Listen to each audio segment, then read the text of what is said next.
Assalamualaikum warahmatullahi wabarakatuh. Jumpa lagi bersama saya Rojali dalam podcast Horor Keramat. Seperti biasa pada malam hari ini saya ingin membawakan cerita horor untuk menemani istirahat teman-teman setia channel ini. Sebelumnya saya ucapkan banyak terima kasih untuk kalian yang telah klik video podcast ini. Semoga melimpah rezeki dan selalu diberikan kesehatan. Video ini saya belum seizin penulis ketika membuatnya, jadi sekalian saya mohon izin kepada penulis untuk membawakan cerita beliau ini dalam channel ini. Dan saya ucapkan terima kasih yang sebesar-besarnya kepada penulis untuk izin yang telah diberikan. Cerita kali ini saya dapatkan di grup Facebook cerita horor dari kisah nyata dan fiksi dari postingan sebuah akun Facebook dari Mbak Ica Nisa. Beliau adalah salah seorang penulis yang aktif menuliskan cerita-cerita horornya di grup-grup cerita horor. Judul kisahnya adalah Misteri Kota Gaib Uentira. Penasaran? Oke, kita matikan lampu dan mulai kisahnya.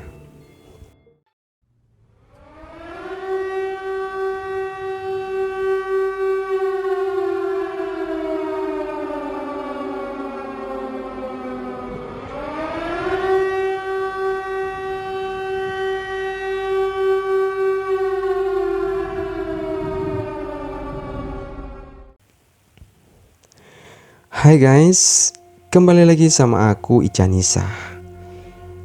Di postingan aku kali ini aku tak akan membahas kisah orang lain, tapi kali ini aku akan membahas satu misteri yang tak kalah menarik dari postingan-postinganku sebelumnya.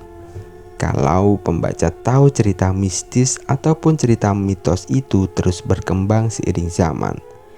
Walaupun di zaman modern seperti ini, di saat semuanya serba online, serba canggih, tapi misteri ataupun mitos-mitos itu sendiri akan tetap hidup, bahkan mungkin masih sering kita dengar dan sering diperbincangkan oleh orang-orang. Dan mungkin pembaca juga tahu mitos-mitos itu bisa dari nenek kalian, ibu atau sesepuh-sesepuh. Tapi sering juga di saat kita mendengar cerita mistos ataupun cerita misteri, kita pasti berpikir itu sama sekali nggak masuk akal. Namun terkadang dari cerita-cerita itu tak sedikit juga yang percaya dan bahkan meyakini adanya cerita tersebut.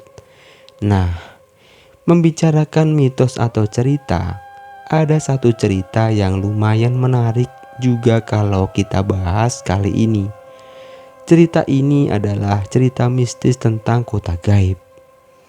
Jadi di Indonesia itu ada beberapa kota yang bisa dibilang merupakan kota gaib. Kota gaib itu adalah kota yang tak kasat mata dan dipercaya menjadi pemukiman makhluk-makhluk gaib ataupun bangsa jin. Kali ini aku akan membahas salah satu kota gaib yang terletak di Sulawesi Tengah. Masyarakat setempat menyebutkan dengan nama kota Uentira. Mungkin pembaca masih agak asing dengan nama kota Uentira. Sama sih aku juga waktu pertama kali mencari informasi ini juga aku sedikit asing dengan nama itu. Karena yang kita tahu yang dari Sulawesi itu pasti terkenal adalah Makassar, Palu, Donggala, Manado dan sebagainya. Jadi ada salah satu kota di Sulawesi Tengah yang disebut dengan nama kota Uentira. Kota Uentira adalah kota yang terletak di antara kota Palu dan Kabupaten Mutong, Sulawesi Tengah. Tapi kalau pembaca ke sana dan pembaca mencari kota Uentira, kalian jangan berharap kalian akan menemukan orang-orang serta kendaraan yang hilir mudik berlalu lalang. Karena pembaca hanya akan menemukan satu tugu berwarna kuning yang terletak di samping jembatan jalur Trans Sulawesi, dan di tugu itu bertuliskan Ngapa Uentira yang berasal dari bahasa Kaili atau bahasa asli suku Sulawesi Tengah. Ngapa Uentira apabila diartikan ke dalam bahasa Indonesia adalah negeri tak kasat mata. Jadi kalau misalnya pembaca ke sana, kalian hanya akan menemukan tugu itu dan tidak jauh dari tugu hanya ada jalan dan hutan. Dan disinilah sisi menariknya. Kalau pembaca adalah orang-orang yang memiliki kemampuan indera keenam, kalian akan bisa melihat kota yang berwarna kuning keemasan, kota yang benar-benar canggih, dan kota yang benar-benar modern. Untuk pembaca yang ingin bisa melihat kota Wentira, pembaca tidak perlu sesajen atau ritual apapun.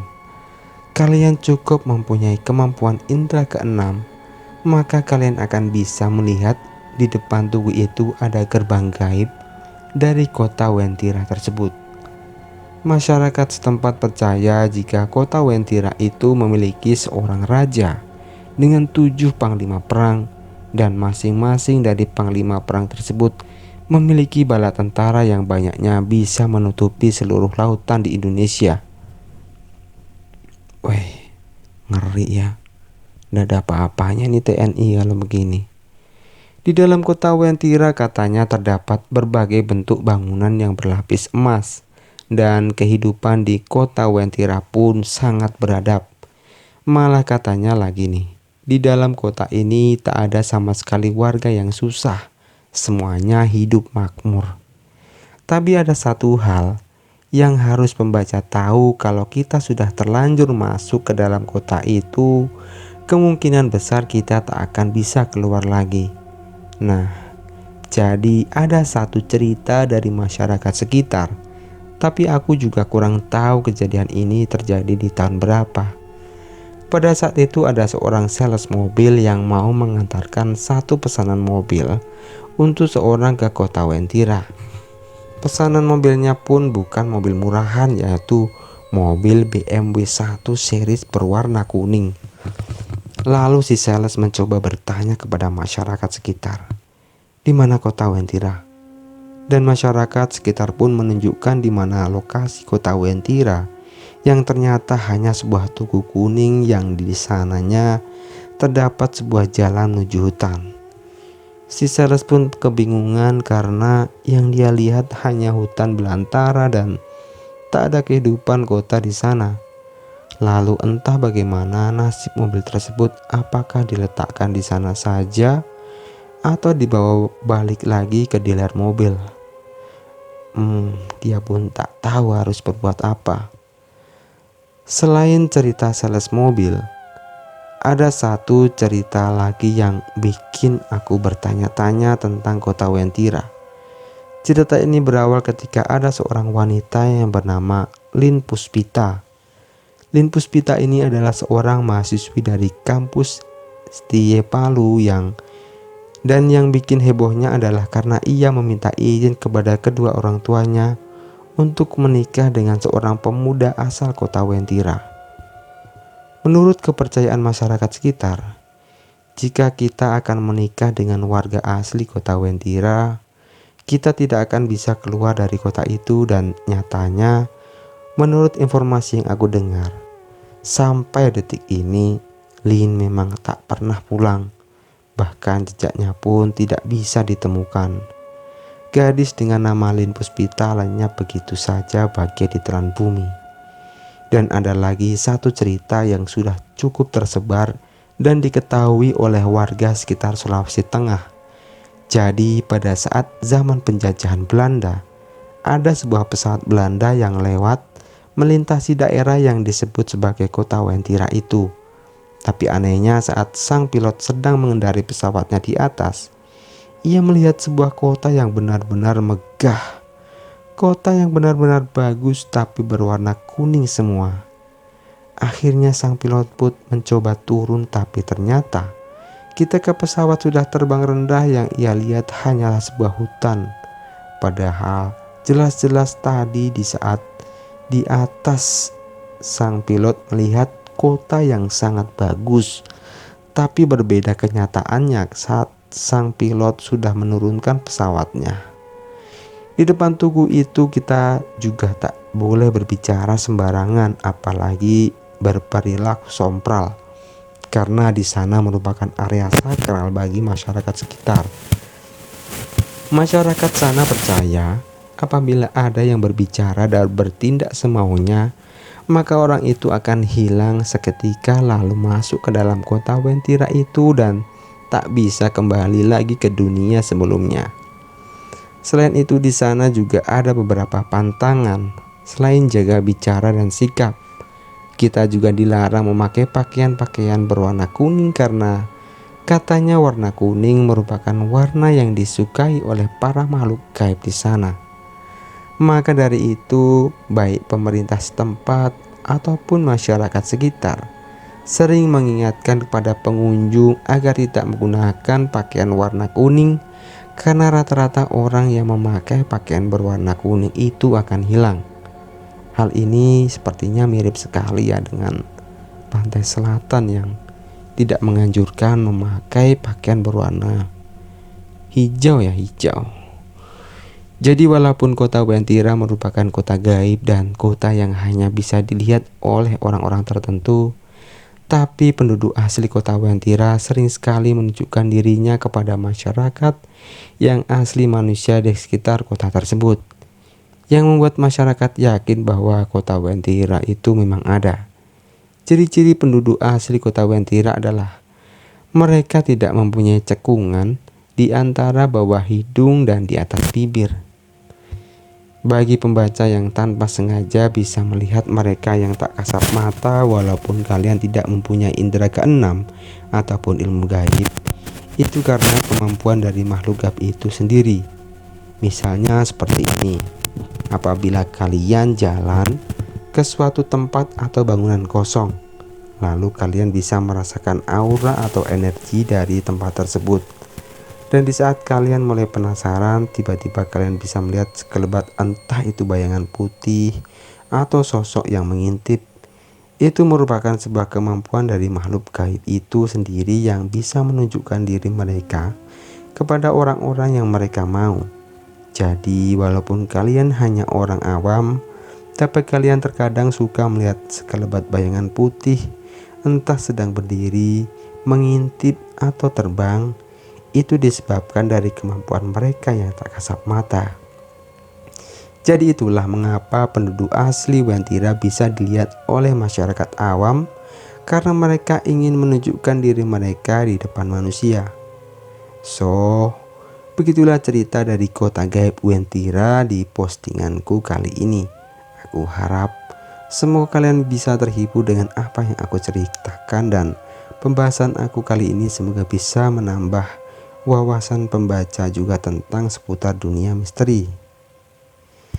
Pantengin terus grup cerita horor dari kisah nyata dan fiksi. Jangan sampai ketinggalan cerita-cerita yang aku posting, baik itu tentang informasi sebuah tempat, cerita tentang jelajah malamku, atau cerita dari seorang narasumber. Karena masih banyak cerita-cerita misteri yang akan aku bahas di sini. Aku Anissa, sampai ketemu lagi di postinganku selanjutnya. Terima kasih buat yang sudah membaca. Ya, terima kasih buat Mbak Anissa ya, ceritanya sangat menginspirasi. Ternyata